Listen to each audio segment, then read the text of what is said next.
नम नमस्कार जय जगन्नाथ मु स्निग्धा आपण को मो यूट्यूब चैनल को स्वागत जनाऊँगी। आज भिडियो रे आम MAOD 13 assignment question answer Gudi को डिस्कसन करवा। जेहेतु आमर 2024 कौन न्यू असाइनमेंट क्वेश्चन आसीनी तेणु आम 2023 क्वेश्चन गुड़ाक डिस्कसन करवा। एठी मु 2023 क्वेश्चन गुड़ाक दे देछि आपण आपणक असाइनमेंट फ्रंट पेज रे याकू प्रिंट आउट काढिक लगे दे परिबे। आपणक स्टडी सेंटर रे जदि अलगा किछि असाइनमेंट क्वेश्चन थाए ताले आपण ताकू लिखिबे। ताले आसंतु आरंभ करिबा। हमर एठी आमे प्रथमे आज क विभाग और ख विभाग रो उत्तर गुडी को आलोचना करूछि। प्रथम प्रश्न SL और TL कोन? उत्तर लिखिबा। उत्तर पय हमर वर्ड लिमिट अछि 50 टी। वर्तमान जुगरे साहित्य समीक्षा शास्त्र रे जेउ दुईटी माध्यम प्रमुख भूमिका ग्रहण करिछि ताहा हेउछि तुलनात्मक साहित्य और अनुवाद। उभय अध्ययन दुईटी स्वतंत्र श्रृंखला भावे उदित होइतिले मध्य उभयंक विश्वदृष्टि तथा आभिमुख्य प्रायतः समान। अनुवाद अध्ययन रे SL अर्थ सोर्स लैंग्वेज अर्थात उच्च भाषा अर्थात जेउ भाषार अनुवाद हेबो एवं TL रो अर्थ हेउछि टार्गेटेड लैंग्वेज अनुवाद रूपे ग्रहण करा जायथिया भाषा बा जेउ भाषा को अनुवाद हेबो। इथिला हमर 1 नंबर क प्रश्न उत्तर। ख प्रश्न देखिबा। शेक्सपियर को केउ चरित्र ठारू चंपा अधिक धूर्त बोली कुहा जायछि? यार उत्तर चंपा चरित्रटी आमर फकीरमोहन सेनापति 6 माण 8 गुंठ उपन्यास तेणु ता विषय टिके लिखिदेबा। फकीरमोहन सेनापति उपन्यास 6 माण 8 गुंठ रे ओडिशार तत्कालीन ग्राम्य जीवन और जीविकार पृष्ठभूमि देखा मिले। भूमि प्रति दुर्बार आकर्षण और अन्याय उपाय ताकू अपहरण करने निमंते तथाकथित सम्भ्रांत गोष्ठी मनोभूमि संपर्क अवबोध करिहुए। सेहीपरि एक चरित्र थिला दासी चंपा। जमीदार मंगराजर प्रतिटी कुकर्मर मुकसाखी। मंगराज उपरे तार अखंड प्रभाव। जेउ काम मंगराज द्वारा होई पारे नाही ताहा चंपा करिके देखा। जेमिति सारिया भगिया को नाना कुटकपट द्वारा छंदी दे परिशेष रे कंटकबला लेखई नहीं तांकर प्रिय 6 माण 8 गुंठ को अपहरण करनेबारे चंपा मंगराज को साहाय्य करिछि। तेणु एहीपरि उद्दवास्तु धूर्त चरित्र संपन्न नारी को रामायण मंथरा एवं शेक्सपियर ट्राजेडी मैकबेथ खलनायिका लेडी मैकबेथ चरित्र ठारू अधिक धूर्त बोली तुलना करा जायछि। या पर देखिबा ग प्रश्न। हिंदी साहित्य को महादेवी वर्मा अवदान को केते भाग विभक्त करायछि ओ कोन कोन? यार उत्तर हिंदी साहित्य जगत रे जने श्रद्धेय कवि भाव में डॉक्टर महादेवी वर्मा चिरस्मरणीय। महादेवी जीवनी उपरे दृष्टिपात कले जना पड़े खूब अल्प बयसरू तांका भितरे कवि प्रतिभार अंकुरोद्गम होइतिला। महादेवी वर्मा हिंदी साहित्य प्रति अवदान को मुख्यतः 3 भाग विभक्त करा जायछि। 1 रे प्रारंभिक रचनावली, 2 रे कविता एवं 3 रे गद्य रचना। यह व्यतीत डॉक्टर वर्मा मध्य केतक आलोचना पुस्तक और धारावाहिक मध्य रचना करिसेंती। आपण एठी कवितार नाम एवं गद्य रचना गुड़िकर नाम मध्य लिखि दे पारिबे। तापरे घ प्रश्न। कुंतला कुमारी प्रथम कविता ग्रंथर नाम कौन? यह केबे प्रकाशित होइथिला? यार उत्तर उत्कल भारती सम्मान रे सम्मानिता तथा ओडिशार जड़े बेस परिचित नारी कवि हेउछंती श्रीमती कुंतला कुमारी। केवल कविता बा गीति कविता नुहे बरं उपन्यास निबंध आदि मध्य से ओडिया बंगला हिंदी और इंग्राजी भाषा लिखिथिबार जना पड़े। 1922 मसीह दर्पणीर रोगग्रस्त राणी तांको चिकित्सा पाई डाक्तराणी कुंतला को डकाई। कुंतला चिकित्सा से रोगमुक्त हेबा परे कृतज्ञता स्वरूप तांकर एक कविता पुस्तक कवि अनिच्छा सत्वे छपाइबाकू चाहिए और यार फलश्रुति थिला अंजलि। 1932 मसीहा जनवरी मासरे यह प्रकाशित होइथिला। यह थिला कुंतला कुमारी प्रथम कविता संकलन अंजलि। यहाँ पर 1 नंबर प्रश्न। चंद्रगुप्त नाटकर मुख्य चरित्र और नाट्यकार नाम लेख। उत्तर हिंदी साहित्य छायावादी जुगर श्रेष्ठ साहित्यिक हेउछंती जयशंकर प्रसाद। से एकाधार रे कवि, नाट्यकार, गाल्पिक, प्राबंधिक एवं औपन्यासिक थिले। 1913 मसीह द्वारा रचित नाटकटी थिला चंद्रगुप्त।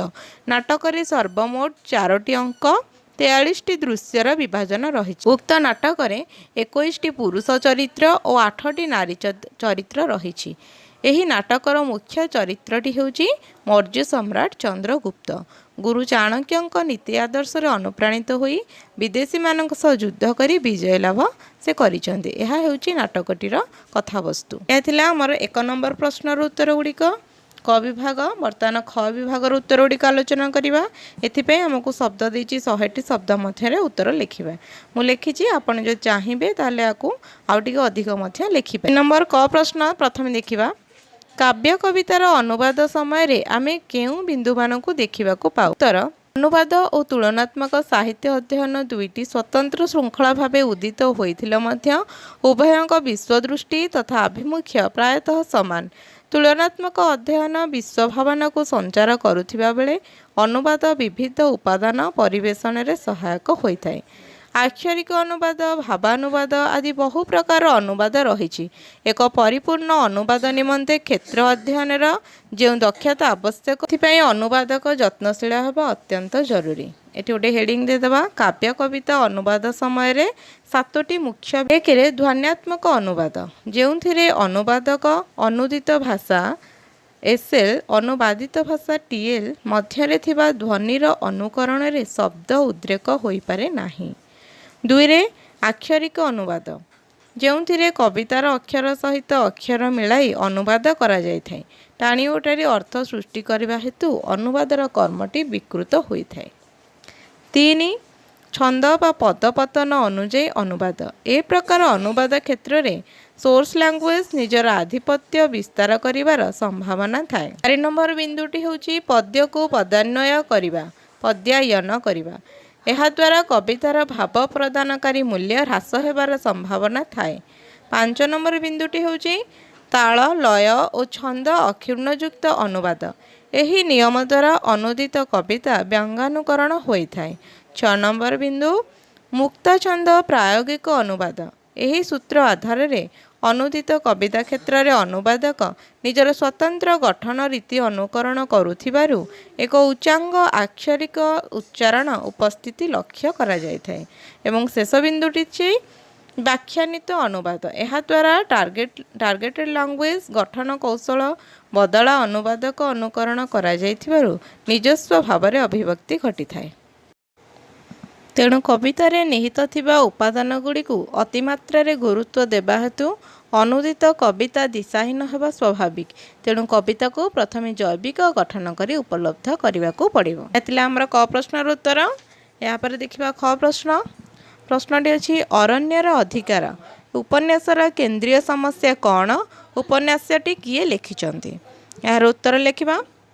ବଙ୍ଗଳା ସାହିତ୍ୟର ଅନ୍ୟତମ ପ୍ରଥିତ ଯଶା ଔପନ୍ୟାସିକ ସମାଜବାଦୀ ରାଜନୈତିକ କର୍ମୀ ମହାଶ୍ୱେତା ଦେବୀଙ୍କର ଅନନ୍ୟ କୃତି ଉପନ୍ୟାସଟି ହେଉଛି ଅରଣ୍ୟର ଅଧିକାର। ଏହି ଉପନ୍ୟାସଟିରେ ଜମିଜମା ସଂକ୍ରାନ୍ତୀୟ ସମସ୍ୟାରେ ସାଧାରଣ ଲୋକଟିଏ ପଡ଼ି କିଭଳି ନିର୍ଯାତନା ତଥା ଅସହାୟ ବୋଧର ସମ୍ମୁଖୀନ ହୁଏ ତାହା ଜଣାପଡ଼େ। 1995ରୁ 1900 ମସିହା ମଧ୍ୟରେ ହୋଇଥିବା ମୁଣ୍ଡା ବିଦ୍ରୋହର ଅଧିନାୟକ ବିର୍ସା ମୁଣ୍ଡାଙ୍କ ଜୀବନୀ ଉପରେ ଅରଣ୍ୟର ଅଧିକାର ଉପନ୍ୟାସଟି ରଚିତ। ଉପନ୍ୟାସର ଦ୍ୱନ୍ଦ୍ୱର ମୂଳ କେନ୍ଦ୍ର ହେଉଛି ମୁଣ୍ଡାମାନଙ୍କର ଅସ୍ତିତ୍ୱକୁ ନେଇ ଉପୁଜିଥିବା ସଙ୍କଟ ଏବଂ ଏଥିରୁ ମୁକ୍ତ ହେବାର ଅଦମ୍ୟ ପ୍ରୟାସ। ସମାଜ, ବ୍ୟକ୍ତି ଓ ପରିବେଶ ଅଥବା ବାତାବରଣର ଯେଉଁ ଦ୍ୱନ୍ଦ୍ୱ ଉପନ୍ୟାସର ନାୟକ ତାର ବ୍ୟକ୍ତିତ୍ୱକୁ ସଂଗଠିତ କରେ ତାହା ବିର୍ସା କ୍ଷେତ୍ରରେ ହୋଇ ନାହିଁ, ବରଂ ସ୍ୱୀୟ ଜାତି ଭାଇମାନଙ୍କର ଦାରିଦ୍ର୍ୟତାକୁ ନାନାମତେ ଅନୁପ୍ରେରିତ କରିଛି। ଏହି ଦାରିଦ୍ର୍ୟତାର ମୂଳ କାରଣ ହେଉଛି ସମାଜ, ଦେଶ ଓ ଅଭାବ। ସାନ୍ତାଳ ଓ ମୁଣ୍ଡା ଏହି ଦୁଇ ଜାତିର ଜୀବନ ସତ୍ୟ ଏକମାତ୍ର ଭିତ୍ତି ଉପରେ ହିଁ ନିର୍ଭରଶୀଳ ଏବଂ ତାହା ହେଉଛି ଜଙ୍ଗଲ ଓ ଜଙ୍ଗଲ ଉପରେ ନିର୍ଭରଶୀଳ ଜୀବନ। ଏଥିପାଇଁ ସେମାନଙ୍କ ଉପରେ ହେଉଥିବା ଶୋଷଣ ଓ ଅନାବଶ୍ୟକ ଉଚ୍ଛେଦର ଶିକାର ହୋଇଛନ୍ତି। ବିର୍ସା ଓ ତାଙ୍କ ଆନ୍ଦୋଳନକୁ କେନ୍ଦ୍ର କରି ଲେଖିକା ମହାଶ୍ୱେତା ଦେବୀ ଆଦିବାସୀଙ୍କ ଉପରେ ହୋଇଥିବା ଅତ୍ୟାଚାରର ପ୍ରତିଶୋଧ ନେଇଛନ୍ତି ଏବଂ ସମଗ୍ର ଉପନ୍ୟାସରେ ତାଙ୍କର ପ୍ରତିବାଦର ସ୍ୱର ପ୍ରତିଧ୍ୱନିତ ହୋଇଛି। ଆମର ଖ ପ୍ରଶ୍ନର ଉତ୍ତର ଆପଣ ଚାହିଁଲେ ଏଥିରେ ଆହୁରି ମଧ୍ୟ ଯୋଡ଼ି ଦେଇପାରିବେ। ସମୟ କମ୍ ଥିବାରୁ ମୁଁ ଅଳ୍ପ ଅଳ୍ପ ସବୁ ଲେଖିଛି, 100ଟି ଶବ୍ଦ ମଧ୍ୟ। ପ୍ରଶ୍ନକୁ ଯିବା। କୁସୁମାଞ୍ଜଳିରେ ପ୍ରତିଫଳିତ ବ୍ରାହ୍ମ ଧର୍ମ ଓ ଦର୍ଶନର ସଂକ୍ଷିପ୍ତ ଟିପ୍ପଣୀ ଲେଖ। ଉତ୍ତର, ପାଶ୍ଚାତ୍ୟ ଶିକ୍ଷା, ସଂସ୍କୃତି ଓ ସାହିତ୍ୟର ऊनविंश शताब्दीर शेष दशक ओडिशा को प्रवेश घटुथिबारु मधुसूदन राव को भारतीय संस्कृति आध्यात्मिक तत्व को नहीं कविता रचना करने अत्यंत शुभंकर साब्यस्त होइछि। कुसुमांजलि कविता संकलन रे समुदाय 11टी कविता रही। कवि मधुसूदन राव ए पुस्तक को तांकर गुरु कविवर राधानाथ राय को उत्सर्ग करिसंती।